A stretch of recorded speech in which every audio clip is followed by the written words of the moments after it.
Hello.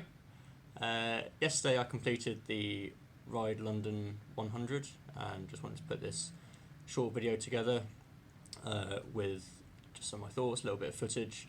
Hopefully if you're planning on doing the Prudential Ride London-Surrey 100 in the future, you find this helpful, and even if you're not, you find this kind of mildly interesting. There's not as much footage as I was hoping to get because I'm an idiot and I didn't fully charge the battery on the camera. There's some stuff kind of scattered in. So I had a start time of 7:52, so I left the flat at 5:45, so I could cycle the 10 miles or so to the Olympic Park in Stratford, to the start line, make sure I got there in plenty of time. Joined my wave nice and early so that I could get a fairly clear start, although that did mean waiting for 45 minutes or so in the holding area. The first third of the route through London is pretty flat, so I wanted to get a good average pace here, so I could kind of hit my target time before hitting the Surrey Hills, where I knew I was going to be losing some time on the climbs. And apart from a few landmarks, the route through London is fairly nondescript until you reach Richmond Park. But Richmond Park provides a really nice kind of change of scenery. There's just kind of open grassland, if you've not been before.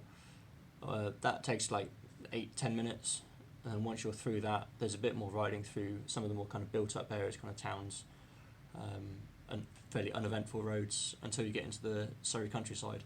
But once you hit the countryside, it's beautiful. It's really nice riding there.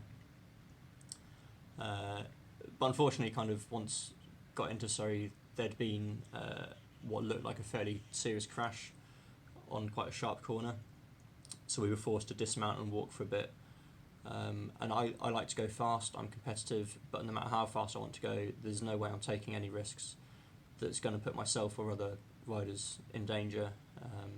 It's not a race. I had a target time to hit, but I'd rather finish the route than be an idiot and endanger people. So if you are doing it, just be careful, because it's a relatively flat course. It's probably one of the easiest 100-mile routes you can do, which means that there's a lot of novice riders doing it, or people riding that distance for the first time.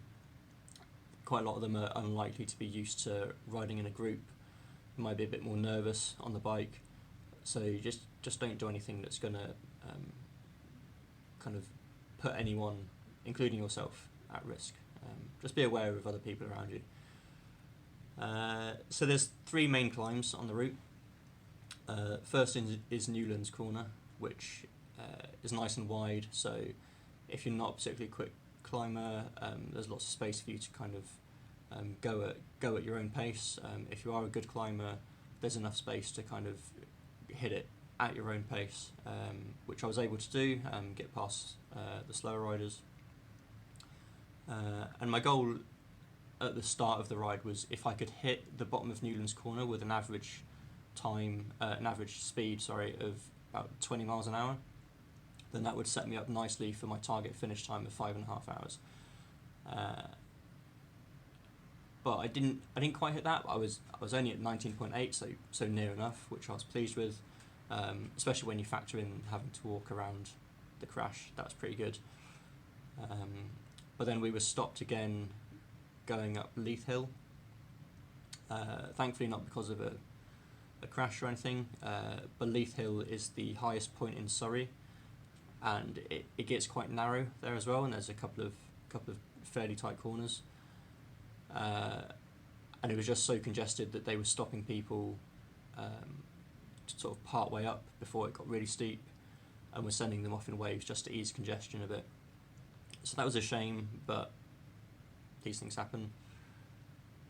I'd run out of drinks at this point as well. I kind of had it in my mind that I'd push it until after Leith Hill, so I knew I was kind of low on drinks approaching Leith Hill.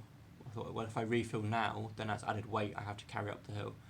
So I was in kind of go faster mode, be as light as possible. So attack the hill with empty drinks bottles and then refill at the top, or as it was, there's a feed station at the foot of the climb, bottom of the descent. I got to the feed station, refilled my drinks, did a little progress update on Twitter, and watched a couple of people go past, and then had it back on. So there's only Box Hill left to go now, which is it's actually a fairly easy climb. It's a famous climb. It's really gradual. It's like 2.2 kilometers, average gradient of 5.5%, but the road surface is super smooth. So got over that, had a good run up that, and then a fairly flat 25 miles or so to the finish. But I was flagging a bit around kind of 80 miles, so I stayed with the group so I could conserve some energy. Took an energy gel, had a bit of food, kind of give myself the opportunity to kind of push for the final 15 miles or so, which I did. Got my energy back, was able to push pretty good on the last 10-15 miles.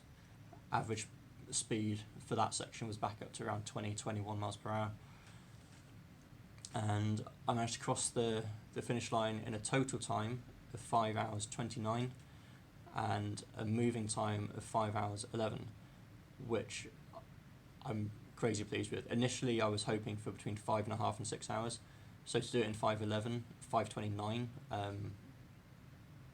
including kind of stopping and refilling water and stuff, really pleased with that. Legs were a bit heavy this morning, but I still cycled to work. It's probably the slowest I've ever cycled to work, but other than that, feeling good. I've actually got a after work ride planned tomorrow just to loosen up a bit. So I hope you found this video useful, and if you did, give it a like. I'll probably do a few more cycling videos because I've bought this camera now, so need to make the most of it. So subscribe as well, and if you have any questions about the Ride London, leave a comment below.